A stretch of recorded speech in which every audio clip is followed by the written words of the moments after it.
threshing Yeshua and threshing you.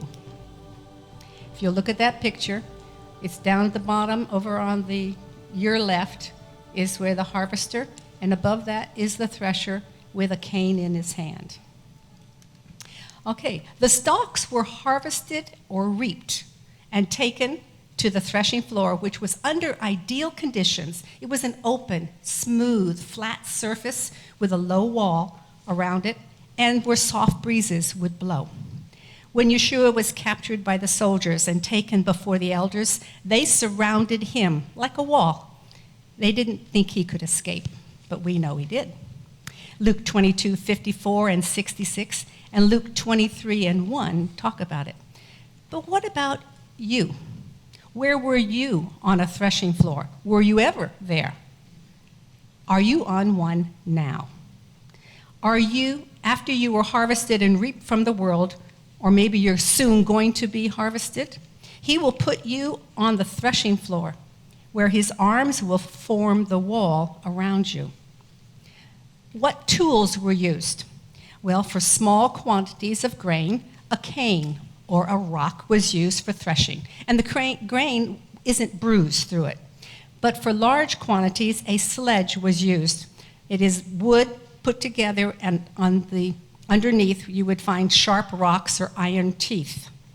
It was usually pulled by an animal over the stalks with a small child or a sack of rocks on top to improve the effectiveness, as you see in the picture.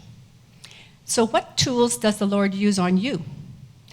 Individually, I believe the Lord is gentle with a person like you.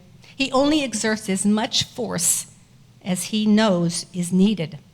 He uses the experiences in your life, conflicts, changes, challenges, and so on. But it will not be so gentle in the end days, as we read about in Isaiah 63:6 and Revelation 14 and Revelation 16.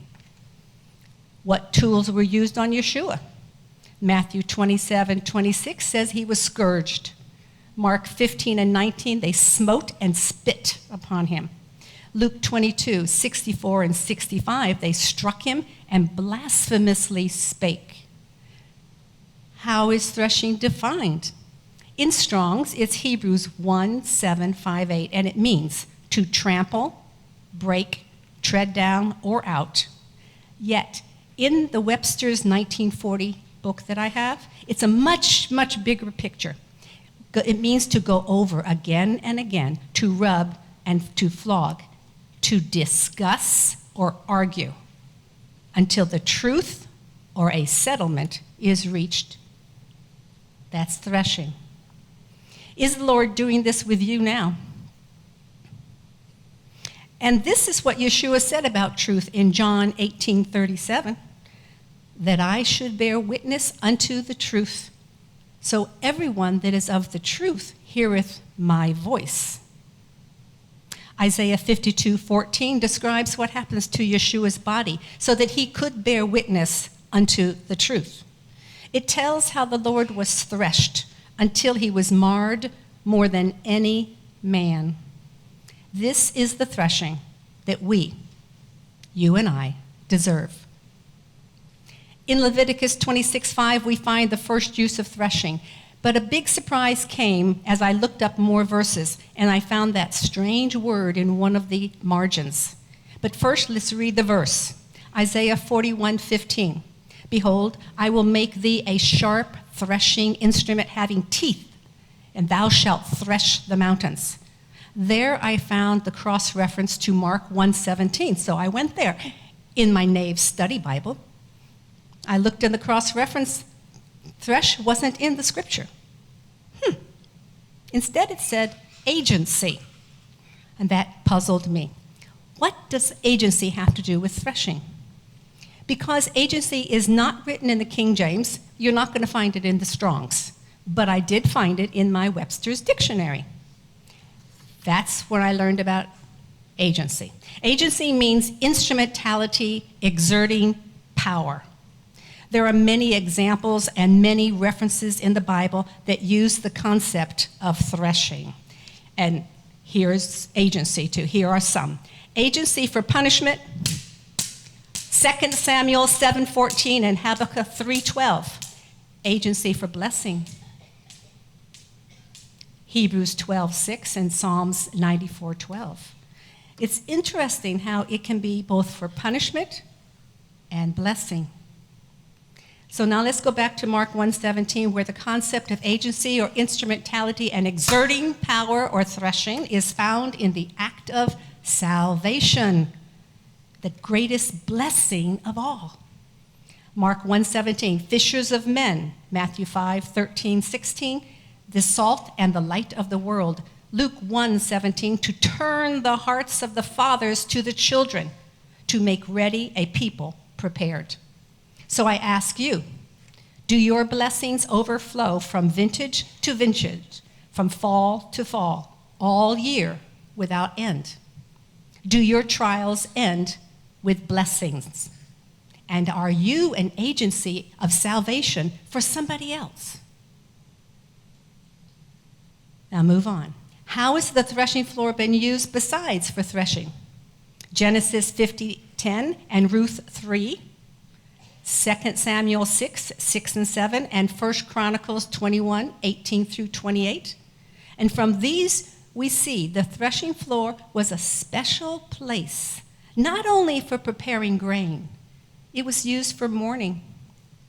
It was for a marriage, and it was an altar for the Lord. It's a special place in the Lord's heart where many great things begin to take shape in you. At the threshing floor. Be aware of examples of the Lord's agency when you are reading the Bible, and look at the things that are happening in your life. Is it an agency from the Lord? Did you slip out of the Lord's arms and lie in that field after the Ruach reaped you so that you didn't get to his threshing floor? Are you one of those who just said, I believe? This is the grain that the poor and the stranger, like Ruth, gleaned, left on the floor, left on the ground. Do you want to hang around your old friends and their ways now that you're saved? Are you revisiting those places and actions that you enjoyed before you were harvested? Remember, only you have chosen to return to your old haunts and your old ways.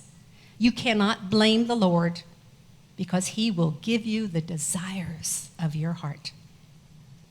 Do you have one foot in the world and one foot in the Lord's kingdom? You're deceiving yourself. The Lord only allows you to be fully in one or the other. Light and darkness do not meet. Have you been rubbed apart from your past associates and your past actions through the Lord's threshing? Have you been threshed until his truth, not man's, not pastor's, not mine, not yours, his truth is reached in your heart and mind? Remember what Yeshua said back in John 18:37. Everyone that is of the truth heareth my voice. And one last thing, I ask you to see yourself as a stalk of grain, and it's harvest time, and you picture yourself out in the world, in that field. Where are you growing in the field? Are you being battered by the winds and the insects of life because you're near the edge? Not really in the bad, but I'm not really in the good. Or are you growing strong and healthy in the interior of the field, far from the world? If you have not been threshed and harvested, is that where you are? Look, here comes the Ruach. He's going to select and harvest, and he's going to bind, and he's going to take you to the Lord's threshing floor. Is he going to need a cane? Or is he going to need that sledge with the sharp teeth underneath it to separate you from your world? Will you struggle and run away from the Lord so you don't have to experience the threshing? His threshing, saying that, oh, it's too hard, I don't want to go his way, or it's too restrictive, it's too narrow to do what they do. I don't want to follow that. I want to still do this. Are you going to wait until another harvest time so that you can linger and play in the world longer? I just still want to watch that game. I want to watch that movie. I want to read this book. I want to go to that place. I'll come to the Lord later. Or maybe you want the Lord to use that heavy sledge on you later instead of just a cane. What are your answers? Don't deceive yourself any longer. Trust the Lord to use whatever He knows you need, your best interest, so that His plans for you will come to pass during this time of your valley low testimony. This second action of threshing is really all about truth, the Lord's truth in you. Let the Lord tread you, rub you apart, and break you over and over and over with His cane until His truth is reached in you and you are completely separated from your old self. It will stop as soon as the Lord's truth is settled in you. How long will it take for you to submit to His plan? You know that the Lord's plan is the best for you. Don't you know that? Don't you know that? The Lord is near and He's watching so that only the right amount of threshing will be done. His arms are always surrounding you on His threshing floor. He desires you. And like Boaz was to Ruth, the Lord is your kinsman redeemer who loves you and He wants to wed you. The Lord loves you and you and you and you and you. Thank you very much. Please stand. Now we will join together and say this blessing for today. I hope that you are finding unique ways to keep count at home. Ready? Let's go. Baruch atah Adonai Eloheinu melech haolam asher kitshanu b'mitzvotav v'tzivanu al sifarat ha-omer. Blessed are you, O Lord our God, King of the universe, whose commandments add holiness to our lives and who gives us the command of counting the Omer. Today is 14 days, which is 2 weeks and 0 days of the counting of the Omer. Thank you. Now we get to greet one another.